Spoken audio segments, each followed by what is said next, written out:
আমার নবী চিৎকার মারছে, আজরাইল আমি না হইলে তুই হইতি না, আমি না হইলে কুল কায়নাত হতো না রে।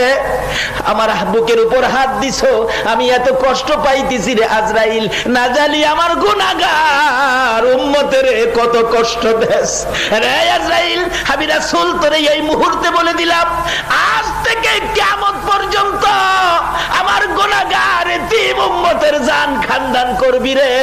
আমার উম্মতের সকল ব্যথাগুলো আমি নবীর বুকের উপর চাপাইয়া দে। আমার আল্লাহ বলেন, বন্ধু দিতে হবে না, চাপাইতে হবে না, এই দরখাস্তটা করার জন্য একটু ব্যথা তোমাকে দিলাম।